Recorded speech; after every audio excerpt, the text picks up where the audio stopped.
Hello guys, எல்லாம் எப்படி இருக்கிறீங்க? நல்லா இருக்கிறீங்களா? இன்றைக்கி நான் வந்து மாங்காய் வத்தலில் மாங்காய் வத்தல் இருந்து அதை சரி ஊறுகாய் பண்ணலான்னு நான் செய்திருக்கிறேன். பாருங்கள் கைஸ். ஸோ ஒன்றும் இல்லை, சிம்பிளாக இது வந்து என்ன சொல்கிறது, சுடு தண்ணி வச்சு இந்த மாங்காய் வத்தலை போட்டு கொஞ்ச நேரம் ஒரு 5 நிமிஷம் ஊற வச்சு 5 நிமிஷம் 5 நிமிஷம் போதும். கொஞ்சம் கடக்காக இருந்தால் நல்லாயிருக்கும் ஊறுகாய், ரொம்ப சாஃப்டாகக்கூடாது.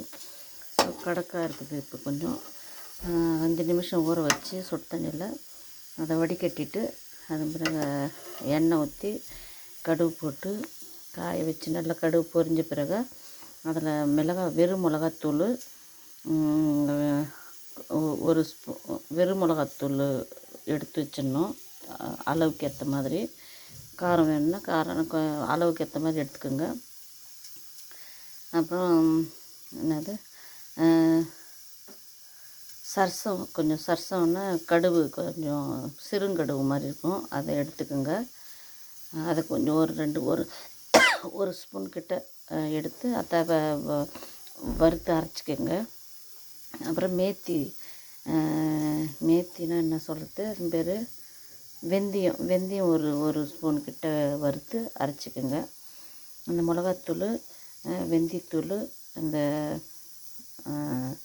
சர்சம், இது இந்த 3 பவுடரையும் ஒன்றா வச்சு உப்பு தேவைக்கு ஏற்ற மாதிரி கொஞ்சம், இதில் ஆல்ரெடி உப்பு இருக்குது, பட் இருந்தாலும் பெருமையாக நான் உப்பு போட்டுருக்குறேன். கொஞ்சம் இந்த மசாலையிலலாம் உரப்பு தெரியணும்னு. ஸோ அதெல்லாம் வச்சு எண்ணெய் காஞ்ச பிறகு கடுகு போட்டு, கடுகு பொரிஞ்ச பிறகு 2 மிளகா 3 மிளகா சாவுத்தா காஞ்ச மிளகா போட்டு வந்துட்டு நிறுத்திடணும். டர்ன் ஆஃப் பண்ணிவிட்டு அது பிறகு மசாலாலாம் ரெடி பண்ணி வச்சுத அப்படியே அந்த எண்ணெயில் கொட்டி கொஞ்சம் ஆற வைக்கணும்.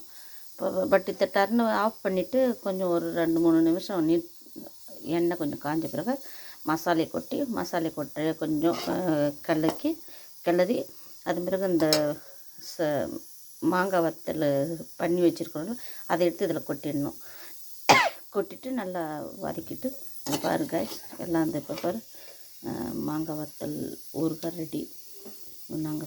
நான் முதல்கிட்ட போட்டுன்னு வந்தேன். அது வந்து இப்போ நான் சேர்ந்து கஞ்சி, கூழ், டால், ரசம் கூட சாப்பிடக்கூடாது, அதுவும் புளிப்பு, இதுவும் புளிப்பு. சாம்பார் இது கூடலாம் சாப்பிட்டுக்குன்னா, ராஜமா கூட லோபியா ராஜமாலாம் செய்தோம்னா அது கூடலாம் எடுத்து கழிச்சிக்கலாம், நல்லாயிருக்கும். நீங்களும் ஒரு டைம் ட்ரை பண்ணி பாருங்கள் கைஸ். பார்த்துட்டு எனக்கு மறக்காமல் கமெண்ட்டில் சொல்லுங்கள். டேஸ்டியாக இருக்குது. எங்கள் பிள்ளைங்களுக்கெல்லாம் ரொம்ப பிடிக்கும். நாங்கள் எல்லாம் இது ரொம்ப விரும்பி சாப்பிடுவோம். இங்கே பாருங்க, இதை அப்படியே நல்லா நான் ஆற வச்சுடுவேன் கடாயிலேருந்து. அப்புறம் ஒரு 4-5 ஹவர் சென்று எடுத்து பாட்டிலில் கொட்டி கிடாது. ஓகே கைஸ், வேணும்னா இது கூட வெனிகர் கொஞ்சம் ஊற்றிக்கலாம், இல்லாட்டா 2 லெமன் கூட அந்த இதுவும் கூட புழிஞ்சு நல்லா ட்ரை பண்ணணும். இப்போ ஒரு லெமன் மட்டும், இல்லாட்டா வெனிகர் கொஞ்சம் ஒரு ஸ்பூனு, கொஞ்சம் புளிப்பாக இருக்கிறதுக்காக.